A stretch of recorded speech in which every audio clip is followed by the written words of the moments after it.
दोस्तों, मैं हूं पूर्वा कोठारी और स्वागत है आप सभी का आपके अपने YouTube चैनल चैंपियंस एकेडमी पर। प्रीवियस ईयर क्वेश्चन का ये पार्ट 6 है और आरआरबी एनटीपीसी की एग्जाम में लगातार प्रीवियस ईयर क्वेश्चंस रिपीट होते रहे हैं। वीडियो को पूरा अंत तक देखिए। यदि हमारे चैनल पर नए हैं तो चैनल को सब्सक्राइब करके बेल आइकन को प्रेस कर लें और यदि आपको हमारा वीडियो पसंद आता है तो इसे लाइक और ज़्यादा से ज़्यादा दोस्तों के साथ शेयर कीजिए। तो चलिए आज की वीडियो को स्टार्ट करते हैं। पहला प्रश्न है, आज़ादी के बाद हैदराबाद को शामिल करने के लिए किस ऑपरेशन की शुरुआत हुई? आपके सामने 4 ऑप्शन है। ऑपरेशन ब्लू क्रॉस, ऑपरेशन पोलो, ऑपरेशन रेड, ऑपरेशन यूनिटी। मैं आपको आंसर बताऊं उसके पहले आपको अपना आंसर सोचना है, इससे आपको अपनी तैयारी का लेवल पता चलेगा। तो चलिए देख लेते हैं इसका सही आंसर क्या है। इसका जो सही आंसर है वो है ऑपरेशन पोलो। आप सभी जानते हैं कि अंग्रेजों ने 1947 में भारत को आजाद किया। आजादी के बाद से कई सारी जो देशी रियासतें थी वो भारत में मिल गई और कुछ रियासतें पाकिस्तान में चली गई, लेकिन कुछ ऐसी थी जो स्वतंत्र रहना चाहती थी, उसमें हैदराबाद के निजाम भी थे। ऑपरेशन पोलो को चलाकर हैदराबाद को भारत में शामिल किया गया। यहाँ पर मैंने भारत संघ मेंशन किया है, आपको ये याद रखना है कि भारत जो है वह राज्यों का संघ है, ये पूछा जाता है। चलिए नेक्स्ट क्वेश्चन है, अवसरवादी राजनीति पुस्तक के लेखक कौन है? Politics of opportunism. आपके सामने 4 ऑप्शन है, शशि थरूर, एस गुरुमूर्ति, जयराम रमेश या आरपीएन सिंह। बुक्स और उनके ऑथर्स से हमेशा क्वेश्चंस रिपीट होते रहे हैं, चाहे वो कोई सी भी एग्जाम हो। चलिए देख लेते हैं इसका सही आंसर क्या है। इसका जो सही आंसर है वो है आरपीएन सिंह। इन्होंने ये फेमस अवसरवादी राजनीति नामक पुस्तक लिखी है। नेक्स्ट क्वेश्चन है, किस शासक ने अपने बेटे और बेटी को बौद्ध मिशन पर श्रीलंका भेजा था? काफी मोस्ट आईएमपी क्वेश्चन है और कई लोगों को इसका आंसर पता भी होगा। आपके सामने 4 ऑप्शन है, चंद्रगुप्त मौर्य, अशोक, बिंदुसार या फिर समुद्रगुप्त। तो चलिए देख लेते हैं इसका सही आंसर क्या है। इसका सही आंसर है अशोक। अशोक के द्वारा अपने पुत्र महेंद्र और पुत्री संघमित्रा को श्रीलंका में बौद्ध धर्म का प्रचार प्रसार करने के लिए भेजा गया था। ये बौद्ध धर्म का काफी कट्टरपंथी अनुयायी था और अशोक जो है ये मौर्य साम्राज्य से बिलोंग करता है, ये भी आपको याद रखना है। चलिए नेक्स्ट क्वेश्चन है, 1946 में अंतरिम सरकार में गृह सूचना और प्रसारण का पोर्टफोलियो किसे दिया गया था? आपके सामने 4 ऑप्शन है, जवाहरलाल नेहरू, सरदार वल्लभ भाई पटेल, राजेंद्र प्रसाद या उपरोक्त में से कोई नहीं। तो चलिए देख लेते हैं इसका सही आंसर। इसका सही आंसर है सरदार वल्लभ भाई पटेल। सरदार वल्लभ भाई पटेल के पास गृह सूचना और प्रसारण मंत्रालय था। और वहीं अगर मैं बात करूं जवाहरलाल नेहरू की, तो ये अंतरिम सरकार के प्रधानमंत्री के पद पर थे और इनके पास विदेशी मामलों का मंत्रालय भी था। अंतरिम सरकार 1946 में बनी थी और इसके पश्चात फिर हमारी स्थायी संसद का निर्माण हुआ। चलिए नेक्स्ट क्वेश्चन है, किस प्रकार का फास्फोरस सबसे अधिक स्थिर है? आपके सामने 4 ऑप्शन है, लाल फास्फोरस, काला फास्फोरस, सफेद फास्फोरस या उपरोक्त सभी। तो चलिए देख लेते हैं इसका सही आंसर क्या है। इसका सही आंसर है काला फास्फोरस। यह फास्फोरस सबसे अधिक स्थिर होता है, यानी कि ये किसी से भी प्रतिक्रिया नहीं करता। अगर आप इसे पानी में भी रख देंगे तो ये कोई क्रिया नहीं करेगा, बल्कि अगर मैं सफेद फास्फोरस की बात करूं तो ये बहुत अधिक क्रियाशील होता है। चलिए नेक्स्ट है, पंडवानी नृत्य किस राज्य का है? आपके सामने 4 ऑप्शन है, मिजोरम, बिहार, झारखंड, छत्तीसगढ़। तो चलिए देख लेते हैं इसका सही आंसर क्या है। इसका सही आंसर है छत्तीसगढ़। छत्तीसगढ़ में पंडवानी नृत्य होता है। अगर मैं बात करूं छत्तीसगढ़ की, तो छत्तीसगढ़ की राजधानी है रायपुर। छत्तीसगढ़ के जो चीफ मिनिस्टर है ये आपको कमेंट बॉक्स में कमेंट करके बताना है। और छत्तीसगढ़ के गवर्नर कौन है ये मैं आपको बता देती हूँ, अनुसुईया उइके। इस तरह से आपको हर राज्य की राजधानी, चीफ मिनिस्टर और गवर्नर याद हो जाएंगे। मैं आपको होमवर्क इसीलिए देती हूँ ताकि आप जा करके इनके बारे में रीड करें। चलिए अब बात कर लेते हैं पांडवानी शैली की। तो तीजन बाई जो है ये पांडवानी गायन शैली की प्रसिद्ध गायिका है। 2019 में इन्हें पद्म भूषण से सम्मानित किया गया है। ये काफी इंपॉर्टेंट फैक्ट है, ये भी आपको याद रखना है। चलिए नेक्स्ट क्वेश्चन है, श्री हरमिंदर साहिब किस मंदिर का दूसरा नाम है? आपके सामने चार ऑप्शन है, रणकपुर मंदिर, स्वर्ण मंदिर, सूर्य मंदिर, अक्षरधाम मंदिर। चलिए देख लेते हैं इसका सही आंसर।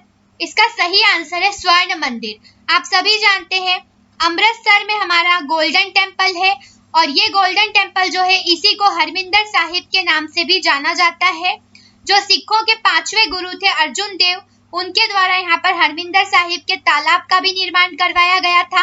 और आपको यहाँ पर यह भी याद रखना है कि गुरु अर्जुन देव को जहांगीर ने फांसी की सजा दिलवा दी थी, ये भी आपको याद रखना है। चलिए नेक्स्ट क्वेश्चन है, नासिक महाराष्ट्र में त्र्यंबकेश्वर से कौन सी नदी निकलती है?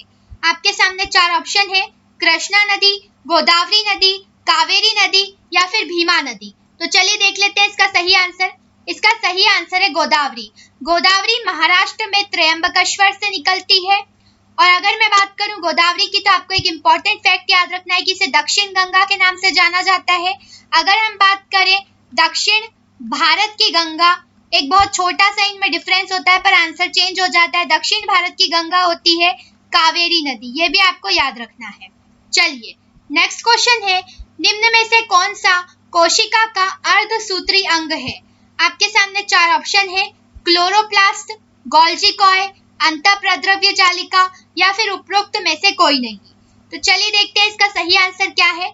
इसका सही आंसर है क्लोरोप्लास्ट। इसको हिंदी में पर्णहरित भी बोला जाता है। यह एक कोशिका का अर्धसूत्री अंग होता है। कोशिका से आपको एक और बात भी याद रखनी है कि कोशिका का जो नाम था वो रॉबर्ट हुक ने दिया था, ये भी आपको याद रखना है। चलिए नेक्स्ट क्वेश्चन है, गैस या तरल में निलंबित बहुत छोटे कणों द्वारा प्रकाश के प्रकीर्णन को किस रूप में जाना जाता है? आपके सामने चार ऑप्शन है, टिंडल प्रभाव, पास्कल प्रभाव, सिंडिकेट प्रभाव या फिर वाइन डॉल प्रभाव। तो चलिए देख लेते हैं इसका सही आंसर क्या है। इसका सही आंसर है टिंडल प्रभाव। आप सभी ने देखा होगा यदि हमारे कमरे में कोई छेद होता है तो उस छेद में से जो प्रकाश की किरणें होती है वो इस तरह से धूल के कणों के साथ हमें आती हुई दिखाई देती है और ये जो प्रभाव होता है इसी को ही टिंडल प्रभाव कहा जाता है और ये प्रकाश के प्रकीर्णन यानी कि बिखराव के कारण होता है। चलिए नेक्स्ट क्वेश्चन है, भारत में तुर्की शासन का वास्तविक संस्थापक किसे माना जाता है? आपके सामने चार ऑप्शन है, इल्तुतमिश, कुतुबुद्दीन ऐबक, फिरोज शाह तुगलक या इनमें से कोई नहीं। तो चलिए देख लेते हैं इसका सही आंसर क्या है। इसका सही आंसर है कुतुबुद्दीन ऐबक। अगर मैं कुतुबुद्दीन ऐबक की बात करूं तो कुतुबुद्दीन ऐबक जो था ये मोहम्मद गोरी का सेनापति था। यह आईएमपी फैक्ट है, कई बार पूछा जाता है। साथ ही आपको ये भी याद रखना है कि इसने गुलाम वंश की स्थापना की थी। और अगर हम बात करें इल्तुतमिश की तो इसे दिल्ली सल्तनत का वास्तविक संस्थापक कहा जाता है। ये भी आपको याद रखना है क्योंकि ये भी कई बार एग्जाम में पूछा गया है। इसके अगर अलावा मैं बात करूं फिरोज शाह तुगलक की तो इसके शासनकाल में दासों की संख्या सर्वाधिक थी। ये फैक्ट भी कई बार पूछा जाता है कि दासों की संख्या सर्वाधिक किसके शासनकाल में थी, तो वो फिरोज शाह तुगलक के शासनकाल में थी। चलिए नेक्स्ट क्वेश्चन है, नेशनल ग्रीन ट्रिब्यूनल की स्थापना कब हुई? इसको शॉर्ट में अगर मैं बोलूं तो इसे एनजीटी कहा जाता है। आपके सामने चार ऑप्शन है, 2010, 2012, 2014, 2015। तो चलिए देख लेते हैं इसका सही आंसर क्या है। इसका जो सही आंसर है वो है 2010। ये जो नेशनल ग्रीन ट्रिब्यूनल होती है ये पर्यावरण के लिए कार्य करने वाली संस्था है और ज्यादा से ज्यादा ये वृक्षारोपण और इस तरह के कार्यक्रम के लिए अभियान चलाती है। चलिए नेक्स्ट क्वेश्चन है, अमेजन वर्षा वन किस प्रकार के जंगल है? ये काफी मोस्ट आईएमपी क्वेश्चन है क्योंकि अमेजन के वन अभी काफी ज्यादा करंट अफेयर्स में चर्चा में रहे हैं। आपके सामने चार ऑप्शन है, शंकुधारी वन, शीतोष्ण वन, उष्णकटिबंधीय वन या फिर भूमध्य सागरीय वन। तो चलिए देख लेते हैं इसका सही आंसर क्या होगा। इसका सही आंसर है उष्णकटिबंधीय। उष्णकटिबंधनीय उस स्थान को कहा जाता है जहां पर सूर्य का प्रकाश वर्ष भर बना रहता है और यहाँ पर जो है वो काफी ज्यादा मात्रा में वर्षा होती है, इसलिए जैव विविधता के तप्त स्थल यहाँ पर पाए जाते हैं। अगर हम बात करें अमेज़न के वनों की तो ये ब्राजील में पाए जाते हैं। अगर हम बात करें ब्राजील की राजधानी की तो ब्राजील की राजधानी है ब्राजीलिया। ब्राजील की जो मुद्रा है वो है ब्राजीलियन रियल। अब आपको कमेंट बॉक्स में कमेंट करके बताना है कि ब्राजील के राष्ट्रपति वर्तमान में कौन है। और अगर हम अमेज़न के वनों की बात करें तो इन्हें धरती का फेफड़ा कहा जाता है क्योंकि ये काफी ज्यादा जैव विविधता के तप्त स्थल माने जाते हैं, इसलिए इन्हें धरती का फेफड़ा कहा जाता है। चलिए नेक्स्ट क्वेश्चन है, यूनिक्स ऑपरेटिंग सिस्टम किसका ट्रेडमार्क है? आपके सामने 4 ऑप्शन है, Microsoft, Bell laboratories, Apple, Motorola. तो चलिए देख लेते हैं इसका सही आंसर क्या होने वाला है। इसका जो सही आंसर है वो है Bell laboratories. Unix operating system Bell laboratories का ट्रेडमार्क है। ऑपरेटिंग सिस्टम जो होता है ये एक प्रकार का सिस्टम सॉफ्टवेयर होता है, ये भी आपको याद रखना है। वहीं पर अगर हम बात करें MS वर्ड, MS एक्सेल या फिर पावर पॉइंट की, तो ये जो तीनों होते हैं ये एप्लीकेशन सॉफ्टवेयर के एग्जाम्पल होते हैं। कंप्यूटर को बहुत अच्छे से आपको तैयार करके जाना है क्योंकि NTPC में कंप्यूटर 2 से 3 क्वेश्चन आपके अराइज होंगे। चलिए इस सीरीज का लास्ट क्वेश्चन है, टेनिस में हार्ड कोर्ट वह कोर्ट होता है जिसकी सतह बनी होती है। आपके सामने 4 ऑप्शन है, कंक्रीट, मिट्टी, घास या फिर कारपेट। तो चलिए देख लेते हैं इसका सही आंसर। इसका सही आंसर है कंक्रीट। जो हार्ड कोर्ट होता है वह कंक्रीट का बना होता है। आपको मैं बताना चाहूंगी कि 4 तरह के ओपन जो है वो टेनिस में खेले जाते हैं। अगर हम बात करें ऑस्ट्रेलियन ओपन और US ओपन की तो ये हार्ड कोर्ट पर खेले जाते हैं। अगर मैं बात करूं विंबलडन की तो विंबलडन जो होता है ये घास पर खेला जाता है। और वहीं अगर हम बात करें फ्रेंच ओपन की तो ये जो होता है ये लाल बजरी पर खेला जाता है। आपको इनके कोर्ट याद रखना है। और ये जो हार्ड कोर्ट होता है ये कंक्रीट का बना होता है। यहाँ पर मैंने मेंशन भी कर दिया है कि US और ऑस्ट्रेलियन ओपन दोनों हार्ड कोर्ट पर खेले जाते हैं। ज्यादातर विंबलडन का पूछा जाता है तो विंबलडन का ध्यान रखिए कि ये घास पर खेला जाता है। चलिए इस तरह से आज की वीडियो यहीं पर समाप्त हुई। अगर आपको हमारी वीडियोस पसंद आती है तो इसे दिल से लाइक किया कीजिए। यदि आप हमारे चैनल पर नए हैं तो चैनल को सब्सक्राइब कर लीजिए और बेल आइकन को प्रेस करना ना भूलें। हमने स्टैटिक जीके की वीडियोस भी अपने चैनल पर अपलोड की हुई है जहां पर हमने आपको IMP डेस्क को इजीली याद करने का तरीका बताया है। साथ ही हमने करंट अफेयर्स से रिलेटेड क्वेश्चंस भी हमारे चैनल पर अपलोड किए हैं। आपको चैनल की प्लेलिस्ट में सारी वीडियोस मिल जाएगी।